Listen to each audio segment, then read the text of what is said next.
Good to have with us today, Charles Billingsley. Charles, how are you? I'm doing great, Robert. Thank you, buddy. Thanks Hey, for having me on. it is great to have you on. You know, typically this is where I ask in this COVID-19 situation, hey, everybody coronavirus free, and the artist typically says, yeah, man, everything's cool. That's not true with you, though, is it? Well, it is true now, but it wasn't 5 weeks ago. Uh, I've been COVID free now for 5 weeks, but there was about a 4 week period there, and at the end of March all the way through April, that was pretty rough. I Now, got the virus and was well, officially had the virus from April 1st through April 20th, but had it about 4 days prior to that. So it was about 24 days total. And, it's one of those deals where when it starts off, you think, well, big deal. It's like a cold or whatever. I'll get over it. But, about 2% of the people, it hits pretty hard. And for some weird reason, it hit me really hard. And so, I ended up in the hospital for a while and just stuff like that. And so it was a long journey. well, you were one of those 2%ers that you don't want to be a part of, I guess. No, you don't. It's funny. With so many people, it's just very light symptoms, but I started off with 103-degree temperature and stayed there for about 24 days straight. And then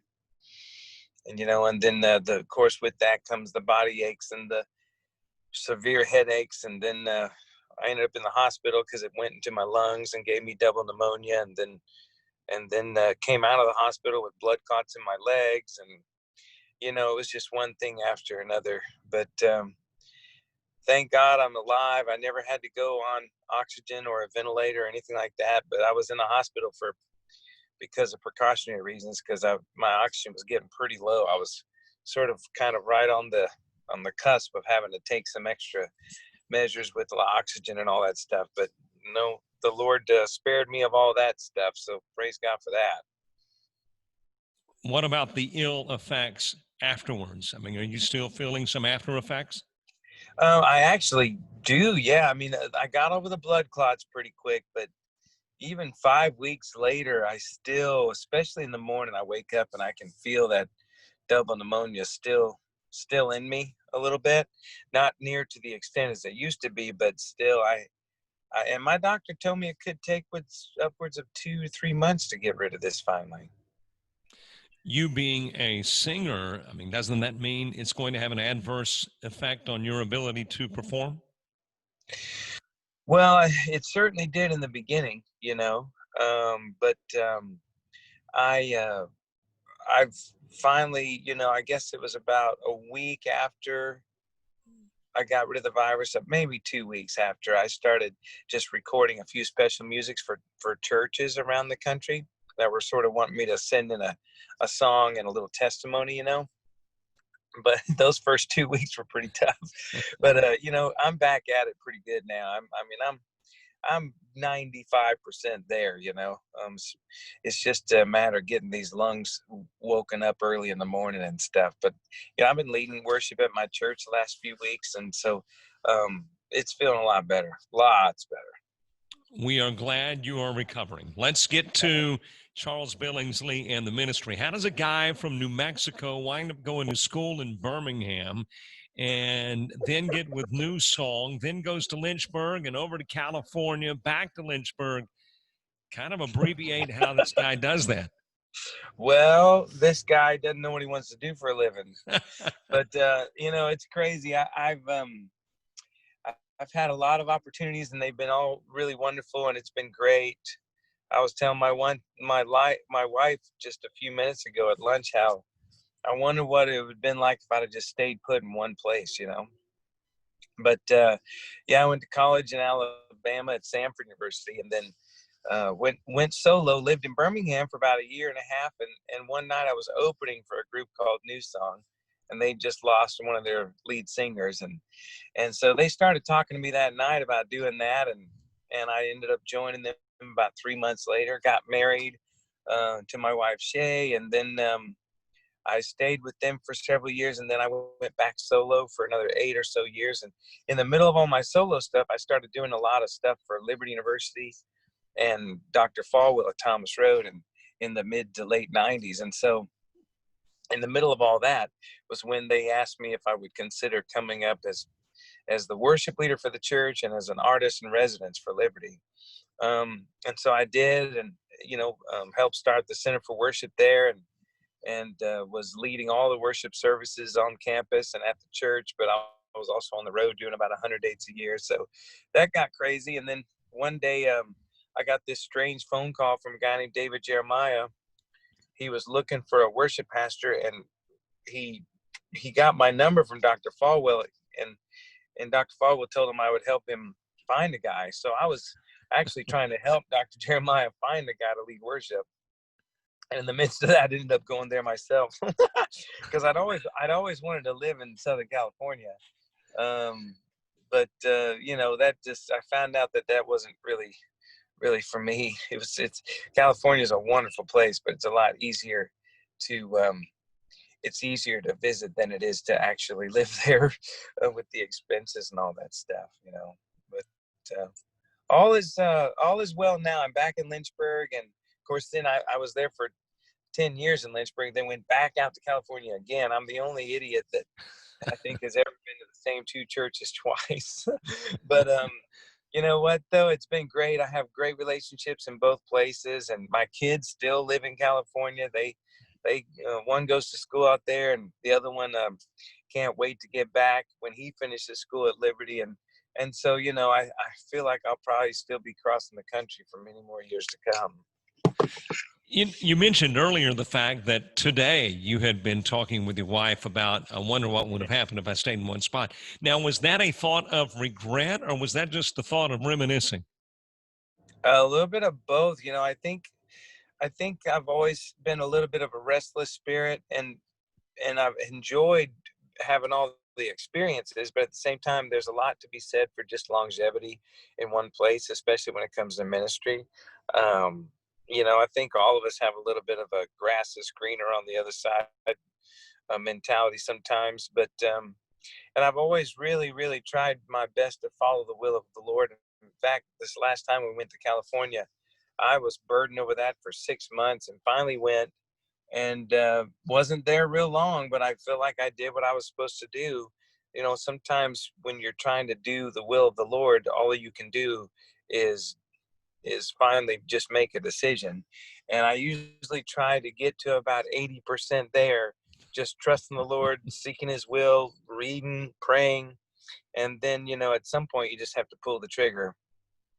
And so I did, but I think I'm done with my moves for a while. I've had, several little opportunities here and there, but I think we have a home here in Lynchburg, and I love the students at Liberty, and I love the church at Thomas Road, and they give me a great amount of freedom to travel and do what I want to do. And so I'm in a great role there as the teaching pastor, preaching once a month and leading worship once a month, and then the rest of the time I'm free to travel and do, be on the road. Your music, I mean, obviously it can fit with the formats of a variety of radio stations, we being a Southern gospel station. But to me, you're a unique artist from the perspective that really your background is not necessarily in Southern. NewSong, of course, contemporary, although it seems like back in the 90s, they had a song or two that got some Southern gospel airplay. Yeah. Arise My Love, I think, if I'm not mistaken, was one of those songs. But you are unique in that though your background is not in Southern, you're accepted in Southern gospel. Why is that? Well, I don't know, to be honest with you. I'm grateful for it. I mean, I love to, cross over different genres as much as possible. When I was growing up in the early days of my ministry, I did a lot of conferences down at First Baptist Jacksonville, Florida. And because of that, there was a couple of great old Southern gospel classics that I sort of became known for singing, things like Oh, What a Savior and Midnight Cry and Bound on My Knees and Cried Holy. And so a lot of churches began to have me, and they would always want me to do you know, one or two of those numbers, which, you know, they're screamers, but they're great songs. And so I think maybe I got a little bit of a reputation for doing that kind of music, although every album I've ever done was, you know, pretty much more AC contemporary, or worship, more, a little bit more of the praise and worship, you know, feel. But I'm grateful, and I do, you know, put at least one big ballad on my records here and there, which, you know, big ballads, they can sort of cross over Mhm. genres pretty easily. So, you know, hey, I'm grateful, and I'm grateful for any Southern gospel station that plays my music, and you know, but the crossing of the genres, I guess, has not really been intentional. I just try to be me, and sometimes it does fit on that format, you know. We I was in a Southern Gospel quartet in high school, and when NewSong started out in 1981, they were pretty Southern Gospel as well. But over the years, they sort of merged a little bit more contemporary. And then when I joined the group, we actually shifted from being a four-man quartet type of feel to what they called a super group, or a pop group, where we had horns and all kinds of, you know, and started carrying a live band and all that stuff. So we expanded it quite a bit as far as the presentation on the platform, about the time I joined. What music do you listen to, at least more frequently than others? You know, Robert, I don't actually listen to a whole lot of music, to be honest with you. I listen to a lot of podcasts. But if I'm going to listen to music, it's either one of two things. Usually, you know, searching a lot of the new worship stuff that's out there. Or I'll be honest with you, I listen to a lot of 80s music. I'm a big 80s music fan. You probably know that. You could probably tell that from the remake of an 80s hit that I put on this last record. But, you know, every once in a while, there's a great Southern gospel song that comes along. I'm good friends with a lot of them, like Cana's Voice and Ernie Haas and some of those guys. And so I always listen to their records when they put one out. Wes Hampton, I've been with the Gaithers quite a bit. So, you know, when my friends put out a record, I always listen to it, and then gravitate probably more towards contemporary worship would be, in the Christian circles, what I'd listen to the most. I listen to a lot of instrumental stuff, to be honest with you, and then every once in a while I still got to break out my Luciano Pavarotti and Andrea Bocelli stuff, because when I was in college I was an opera minor, and so I still love listening to Pavarotti. Well, and that is diverse. I'm assuming you're going from Journey, Foreigner in the '80s, and you're going to Ernie Haas and Signature Sound, and Back to Pavarotti. Yeah. that's right. I mean, it runs the gamut, and it just depends on what mood I'm in. The other day, I listened to the entire ABBA's Gold Records, 22 songs of ABBA, or ABBA, or however you say it. But, you Yeah. know, it's always different. Do you have to like a song before you record it? Yeah. Oh, yes. Yes. Yeah. I have to really be moved by a song in order to want to record it. In fact, I've written a lot of songs that I wasn't moved by myself, so I didn't record them. But I mean, if I'm writing a song, I have to be passionate about it. And if I'm recording a song, oh yeah, if it doesn't move me, then I know I won't be able to sell the lyric from the platform. You know what I mean? So I have to be able to. I'm more called to preach than I am to sing. And so when I'm singing, I feel like my messages are 4.5-minute sermons. And if I'm not passionate about it, then I can't present the song. Your new project, I'm Made for This. What was the mindset behind the title?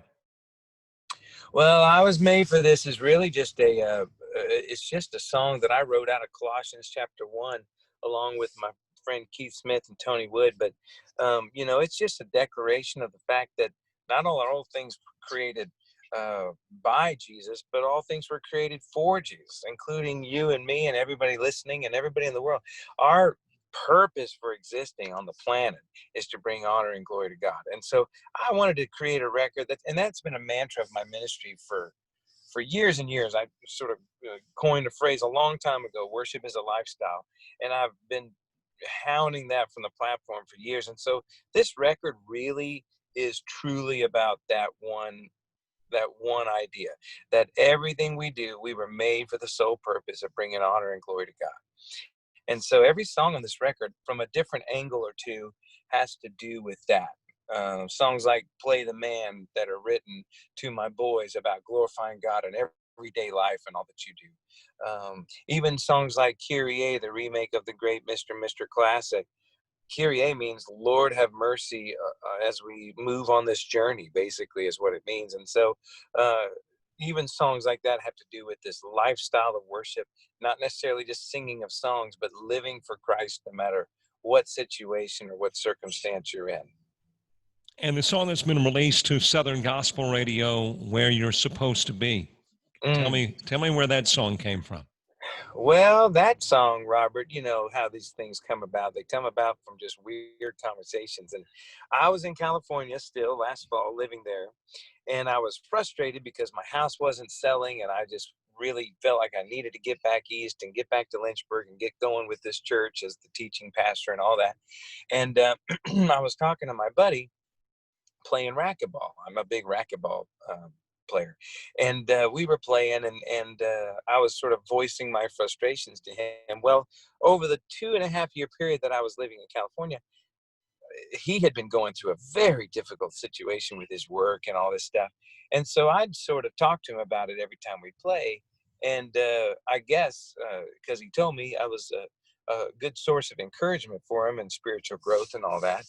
And so as I'm complaining to him about wanting to be in Virginia, he tells me, he goes, I don't know, just looking back over the last 2 years, I think you're right where you're supposed to be. And boy, that really hit me hard. And so I went back and I called my buddy Tony Woods, who's a lyric just genius. And I said, hey man, I think I want to write a song about being in the center of the will of God. And I want to call it Where You're Supposed to Be. And so that's where that song came from.